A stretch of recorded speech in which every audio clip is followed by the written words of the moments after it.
Hello सियानवांग lovers, welcome to my channel सियानवांग reimagined. ये चैनल खास सियानवांग और जानी लवर्स के लिए है। इस चैनल में मैं टॉप विवुक्षिया और बॉटम लानवांग जी को अलग अलग टाइम और स्पेस में इमेजिन करती रहूँगी और आप सबको भी मेरी उस इमेजिनेशन की दुनिया में ले चलूँगी।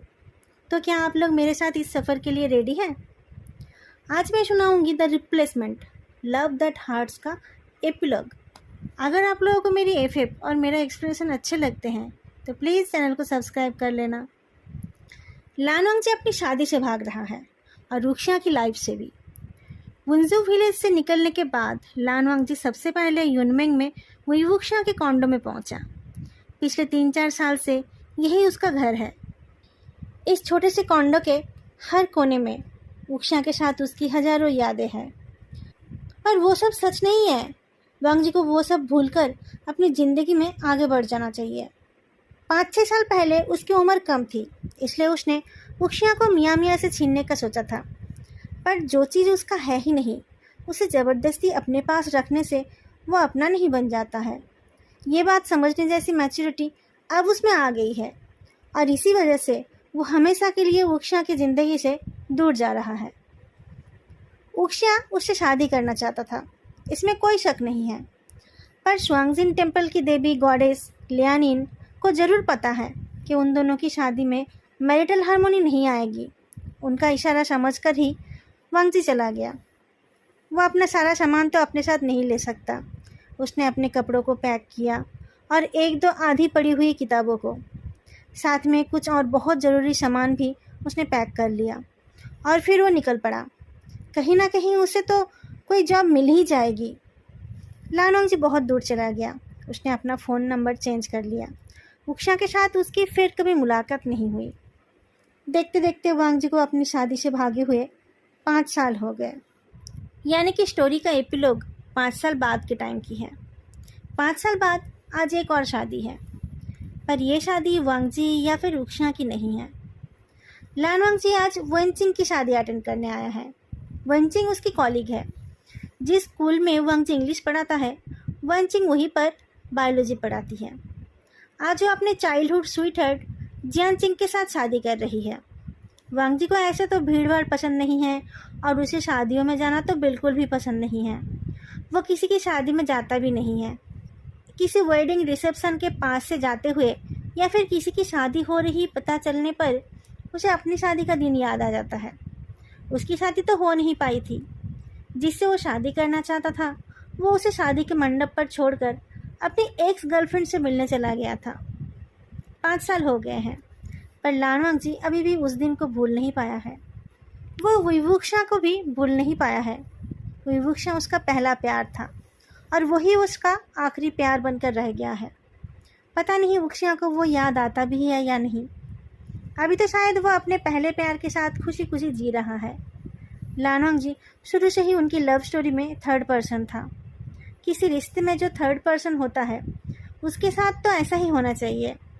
लानवांग जी कभी भी मियाँ मियाँ को ब्लेम नहीं कर सकता। उसने अपनी मर्जी से वुक्षिया को नहीं छोड़ा था। उसके घर वालों ने उसे वुक्षिया से अलग किया, पर किस्मत ने उन दोनों को फिर से मिला दिया। लानवांग जी अपनी ही शादी से भाग आया था। क्यों? क्योंकि वो वुक्षिया को पहचानता था।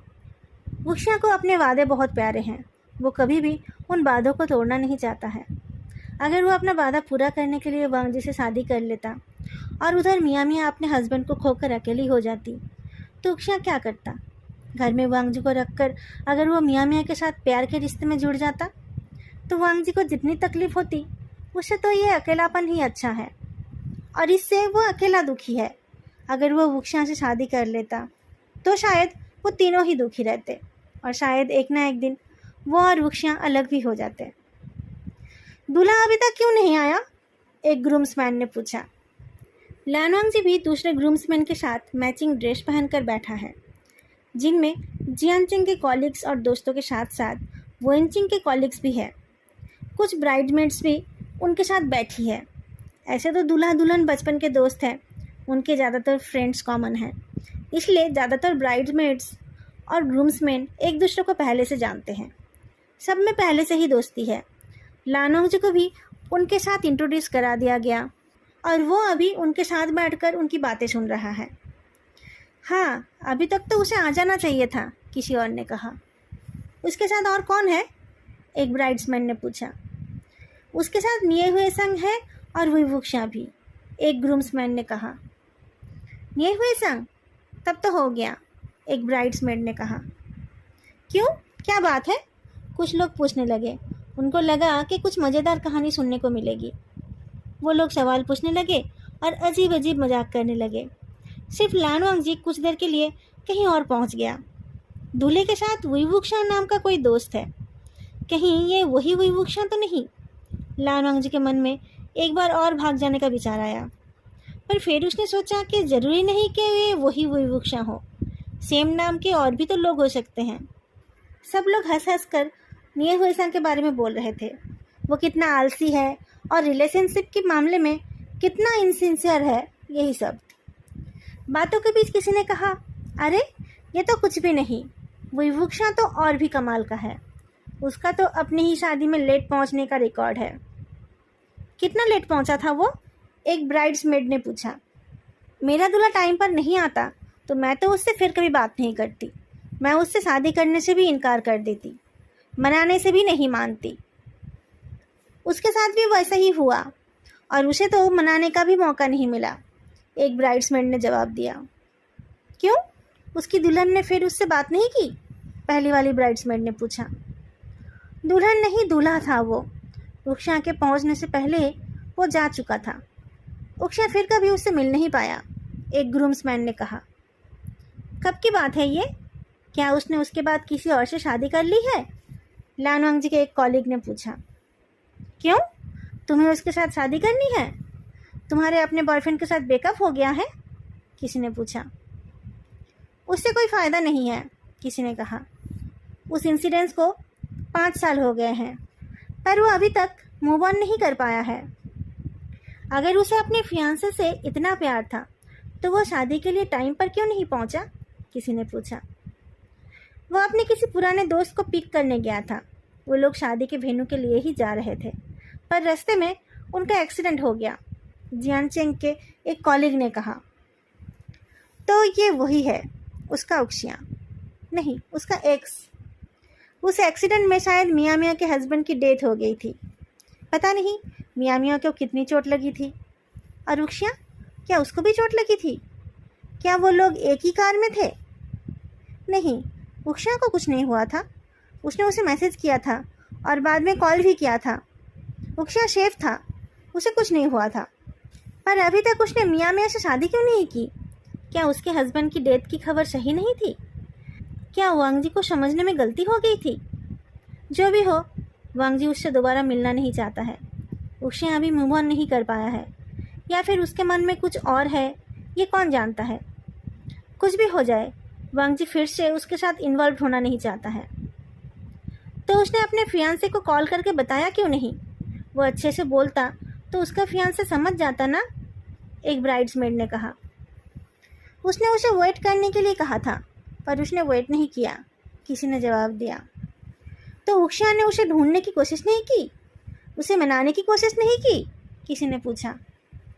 लानवांग जी ने धीरे से अपने एक कॉलीग से कहा, मुझे ना अचानक एक बहुत ज़रूरी काम आ गया है, मुझे जाना पड़ेगा।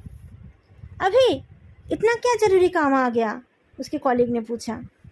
बहुत ज़रूरी काम, तुम वेनचिंग को बता देना प्लीज़, वांग जी ने कहा। तुम खुद बता कर जाओ, उस कॉलीग ने कहा। मेरे पास टाइम नहीं है, कहकर वांग जी जाने लगा। पर जब तक वो गेट के पास पहुंचा, तब तक दूल्हा आ गया था।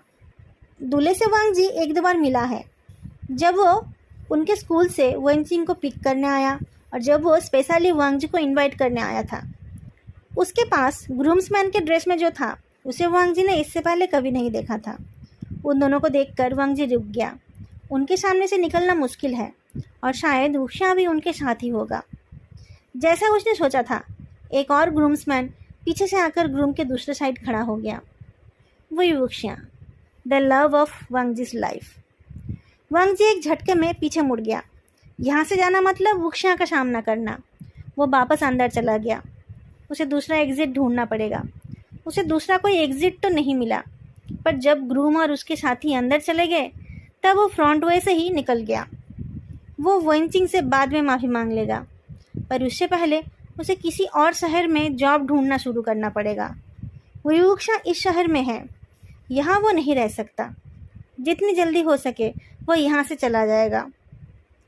लानोंग जी के प्रेजेंस से बेखबर विवुक्षा जियांचेंग के साथ खड़ा रहा। बाकी के ग्रूम्समैन भी उनके साथ आकर खड़े हो गए। हम सोच रहे थे कि पता नहीं तुम लोग कितने लेट हो जाओगे, किसी ने कहा। हम लेट कहाँ हुए हैं? निये हुए सांग ने पूछा। उक्षिया का बस चलता तो वो हमें 1 घंटा पहले लेकर आ जाता। हाँ, उसे डर था कि कहीं उसके दूल्हे की तरह मेरी दुल्हन भी भाग ना जाए, जियांचेंग ने कहा। विवुक्षा ने कुछ नहीं कहा। उसने ऐसे प्रिटेंड किया जैसे कि उसने कुछ सुना ही ना हो। जियांचेंग ने पूछा, बाकी सब लोग आ गए हैं ना? वेंचिंग से मेरी बात हो गई है, वो अभी आ जाएगी। शायद सब आ गए हैं, किसी ने कहा। जियांचेंग और वेंचिंग दोनों ही ऑर्फनेज से हैं। उनके कोई फैमिली मेम्बर नहीं है। उनकी शादी में बस उन दोनों के दोस्त और कॉलीग्स हैं जो ब्राइड्समेड्स और ग्रूम्समैन बने हैं। गेस्ट में उनके बॉसेस और सीनियर्स हैं, 1-2 टीचर्स हैं और उनके ऑर्फनेज से कुछ लोग हैं। बहुत छोटा सा एक सेलिब्रेशन है। वेंचिंग भी आ गई और जब सारे ब्राइड्समेड्स और ग्रूम्समैन खड़े हो गए तब देखा गया कि काउंटिंग में 1 ग्रूम्समैन कम है। लानोंग जी कहाँ है? सब एक दूसरे से पूछने लगे। लानोंग जी नहीं आया? वेंचिंग ने पूछा। वो अपना फ़ोन निकाल कर कॉल करने जा रही थी तो सब बोलने लगे, वो तो हमारे साथ ही बैठा था। तो कहाँ गया वो? जियांचेन ने पूछा। अरे वो तो चला गया, एक ग्रूम्समैन ने कहा। उसने कहा कि कोई बहुत ज़रूरी काम है। बहुत ज़रूरी काम? वेंचिंग ने पूछा। उसको आज छुट्टी के दिन कौन सा काम आ गया? पता नहीं, मैं कॉल करता हूँ, कहकर किसी ने उसका नंबर डायल किया। स्विच ऑफ बता रहा है। क्या ये लानोंग जी ऐसा दिखता है? विवुक्षा ने अपनी वॉलेट से एक फ़ोटो निकाल कर दिखाया।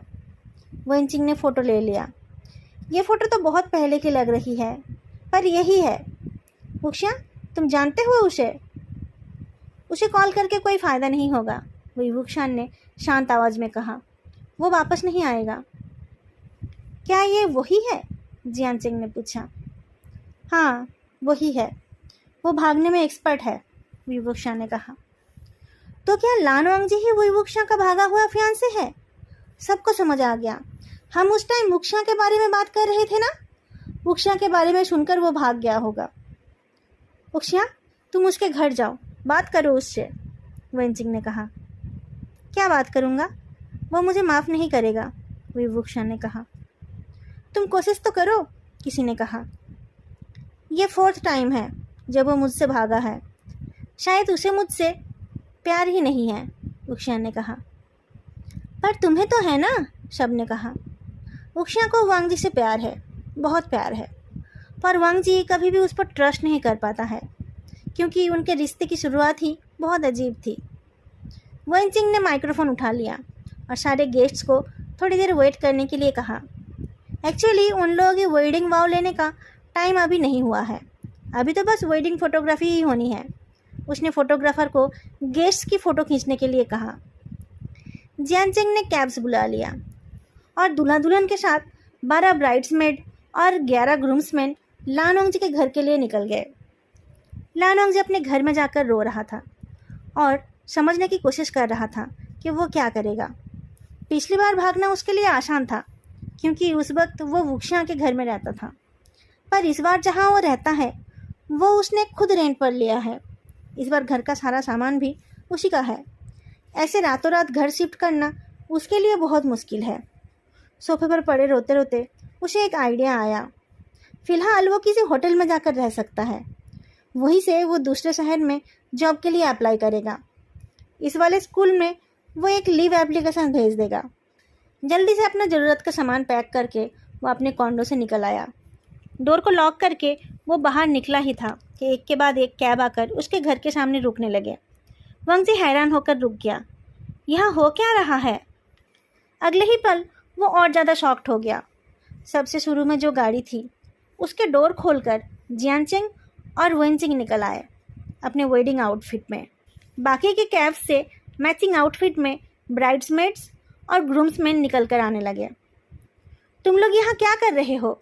लानवांग जी हैरान होकर पूछता है। तुम यहाँ क्या कर रहे हो? वेंचिंग ने पूछा। तुम्हें तो इस वक्त मेरी शादी में होना चाहिए था। वेंचिंग, लानवांग जी ने कहा, आई एम सॉरी, मुझे कुछ ज़रूरी काम है। क्या ज़रूरी काम? भाग जाना? उक्शियाँ कैब से निकल कर पूछता है। लानवांग जी शॉक्ड हो गया और फिर उसका चेहरा हार्ड हो गया। तो उक्शियाँ उसे मनाने के लिए इतने सारे लोगों को साथ लाया है? वेंचिंग ने तुमसे कहा था ना कि उसकी शादी में तुम्हारा प्रेजेंट रहना ज़रूरी है। वो तुम्हें अपनी फैमिली समझती है। मेरी वजह से तुम उसके साथ गलत क्यों कर रहे हो? जल्दी से ग्रूम्समैन का ड्रेस पहन लो और चलो। मैं वादा करता हूँ कि मैं तुम्हें परेशान नहीं करूँगा, उक्शियान ने कहा। हमारे बीच जो हुआ वो हमारी प्रॉब्लम है, उसकी वजह से इन दोनों की शादी को मत बिगाड़ो। वांग जी ने सबको देखा। सब लोग वेडिंग वेन्यू छोड़कर यहाँ आ गए हैं। ये कितना एम्बैरेसिंग है। वो जल्दी से अंदर चला गया और थोड़ी देर में रेडी होकर गाड़ी में आकर बैठा। उक्शिया उसके साथ नहीं बैठा, वो दूसरी गाड़ी में बैठा। तुमने उसके लिए वेट क्यों नहीं किया था? वो तो तुमसे शादी करने पहुंचा था, जियानचेंग ने पूछा। लानवांग जी चुप रह गया।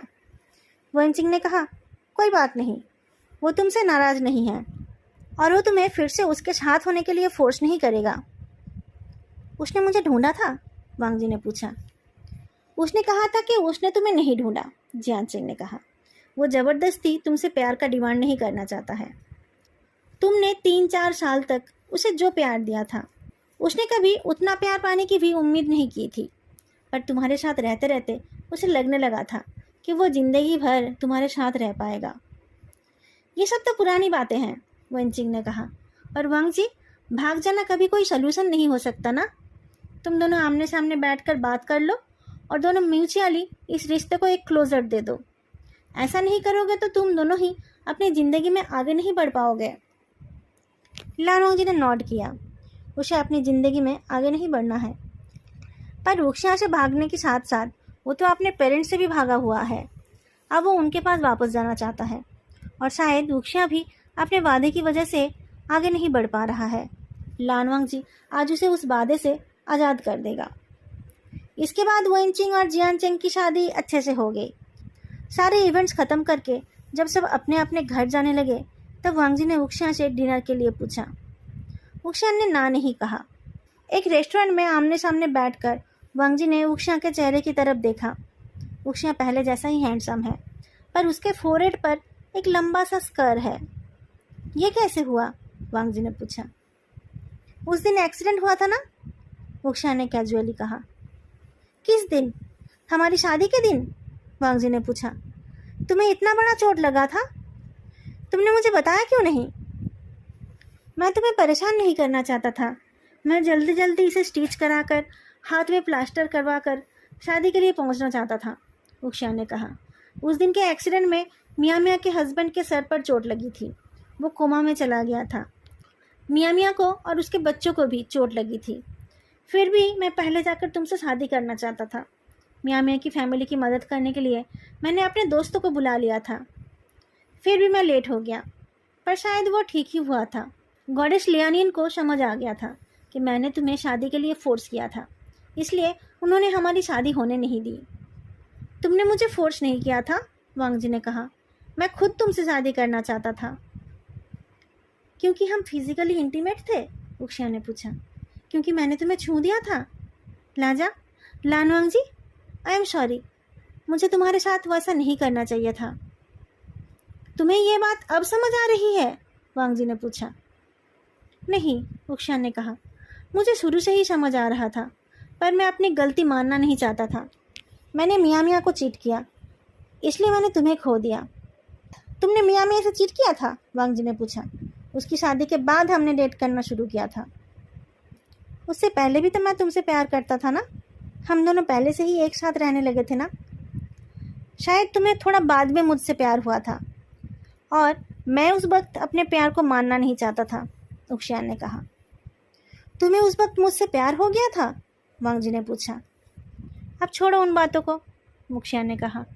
तुमने अपना फ़ोन नंबर चेंज कर लिया था इसलिए मैं तुम्हें वो पैसे वापस नहीं भेज पाया। कौन से पैसे? वांग जी ने पूछा। वही जो मैंने उस दिन हॉस्पिटल का बिल भरने के लिए मांगा था, उक्शान ने कहा। वो पैसे हमारे हनीमून के लिए थे, वांग जी ने कहा। आई एम सॉरी, उक्शान ने कहा। मैं तुम्हें चेक दे दूं? मैंने कहा कि वो हमारे हनीमून के लिए थे, वांग जी ने कहा। आई एम रियली सॉरी वांग जी, मैं तुम्हें वो वापस करना चाहता हूँ, उक्शान ने कहा। तुम उसे सेव कर लेना और फिर जब तुम किसी के साथ हनीमून पर जाओगे तब उसे यूज़ कर लेना। उक्शा, अब तुम किससे प्यार करते हो? मियाँ मियाँ से? वांग जी ने पूछा। मैंने उस दिन सुना था कि उसका हस्बैंड मर गया है। मियाँ मियाँ का हस्बैंड ठीक हो गया है। मियाँ मियाँ ने अपनी मेहनत से उसे ठीक किया है। उनके पास पैसों की कमी नहीं है। उसने अपने हस्बैंड की अच्छी ट्रीटमेंट कराई, उक्शा ने जवाब दिया। तुम उससे मिलते हो? वांग जी ने पूछा। नहीं, उक्शा ने वांग जी की आंखों में देखकर जवाब दिया। तुम्हें लगता है कि मैं चीटर हूँ, इसलिए तुमने मुझ पर भरोसा नहीं किया? लान वांग जी ने कुछ नहीं कहा। उक्शा ने कहा, जब हम क्लास 8th 9th में थे उस टाइम मियाँ मियाँ हमारे शहर की सबसे सुंदर लड़कियों में से एक थी। हमारी उम्र की लड़कियों में से वही सबसे सुंदर थी। सब उसे पटाना चाहते थे। मैं भी कैसे पीछे रह जाता। मियाँ मियाँ किसी को भाव नहीं देती थी, पर पता नहीं क्यों उसने मुझ पर इंटरेस्ट दिखाया। इतने सारे लड़कों के बीच उसने मुझे चुना। सबको हराकर मैं बहुत खुश हो गया था। धीरे धीरे हम थोड़ा क्लोज हो गए और एक दिन हमने किस कर लिया। मैंने उस किस की फ़ोटो भी खींच ली थी ताकि बाद में शो ऑफ कर पाऊँ। पर फिर मुझे लगा कि उसने मेरे ऊपर भरोसा किया है। इतने सारे लड़कों में से उसने मुझे चुना है। मुझे उसके साथ धोखा नहीं करना चाहिए। मुझे उससे प्यार करना चाहिए। उसने पूछा कि मैं उससे शादी करना चाहता हूँ या नहीं। मैंने हाँ कहा। हर कोई चाहता है कि उसकी वाइफ सुंदर हो, और मियाँ मियाँ से तो सब शादी करना चाहते थे।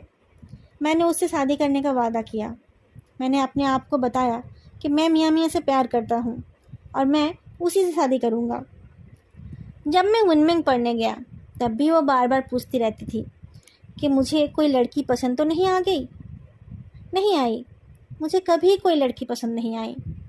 और फिर मैंने नींद में तुम्हें किस कर लिया और सब कुछ गड़बड़ हो गया। 4 सालों से मैंने वफा किया, पर तुम्हें छूते ही मैं बेवफा बन गया। तुम्हारे लिए जब मेरे दिल में फीलिंग्स आई तब मुझे पता चला कि प्यार क्या होता है। फिर भी मैं अपना वादा पूरा करने गया था। उसके पापा ने मना कर दिया। उनकी परमिशन से मैंने मियाँ मियाँ से बात की और मैंने उसे तुम्हारे बारे में बताया। मियाँ मियाँ की शादी से पहले ही उसके साथ मेरा रिश्ता हमेशा के लिए ख़त्म हो गया था। मैंने उससे बता दिया था कि मुझे लड़कियों में इंटरेस्ट नहीं है, मुझे किसी और में इंटरेस्ट नहीं है। और उसके बाद ही मैंने तुमसे कॉन्फेस किया। उसके बाद से मैंने कभी किसी के बारे में नहीं सोचा, किसी की तरफ नहीं देखा। उक्शा ने अपनी बात ख़त्म करके वांग जी की तरफ देखा। उसने कुछ नहीं कहा देखकर उसने फिर से कहा, सिर्फ वादा निभाने के लिए कोई रिश्ता कंटिन्यू नहीं करना चाहिए। और किसी के साथ हम फिज़िकली क्लोज हो गए हैं उसकी वजह से भी रिलेशनशिप कंटिन्यू नहीं करनी चाहिए। तुमसे प्यार करते रहना मेरा खुद का डिसीज़न है, उसमें तुम्हारा कोई रोल नहीं है। तुम्हें मुझसे प्यार करने की ज़रूरत नहीं है और मेरी वजह से तुम्हें फिर से भागने की ज़रूरत भी नहीं है। मैं फिर से तुम्हारा पीछा नहीं करूँगा। मुझे तुमसे कुछ नहीं चाहिए। तुम बस मुझे माफ़ कर दो और अपनी लाइफ में आगे बढ़ जाओ। तुमसे बस एक ही गलती हुई थी, उसकी वजह से तुम्हें ज़िंदगी भर खुद को सजा देने की ज़रूरत नहीं है। एक गलती? वांग जी ने फाइनली अपना मुंह खोला। कौन सी गलती की बात कर रहे हो? जब मैंने तुम्हें पहली बार किस किया था तब मुझे थप्पड़ ना मारने की गलती। मैंने नींद में वैसा कर दिया था, पर अगर तुमसे थप्पड़ खा जाता तो फिर कभी वैसी गलती नहीं करता, उक्शा ने कहा। वो गलती मेरी थी, लान वांग जी ने कहा। मैंने पहले तुम्हारे उस तिल को और तुम्हारे होठों को चाटा था। मैं तुम्हें किस करना चाहता था। वही वुक्शा कुछ देर तक वांग जी को देखता रहा। शायद वो कुछ पूछना भी चाहता था, पर आखिरकार उसने जाने दिया। अब उन बातों का कोई फ़ायदा है ही नहीं। खाना ख़त्म हो गया तो वुक्शा ने चलने के लिए कहा। वांग जी उठकर उसके साथ रेस्टोरेंट से निकल आया। बाहर आकर उसने धीरे से पूछा, तुम अभी भी मुझसे प्यार करते हो? वुक्शा ने कहा, जाने दो उस बात को। तुम चाहोगे तो हम कैजुअली दोस्त बन सकते हैं। मैं तुम्हें चाहता हूँ। तुम्हें पाने के लिए मैं हर रात प्रे किया करता था, पर मैंने सोचा कि मियाँ मियाँ तुम्हारा पहला प्यार है, इसलिए मैंने उसके लिए तुम्हें छोड़ दिया। वांग जी ने कहा, मैं तुम्हें किसी और के लिए नहीं छोड़ना चाहता।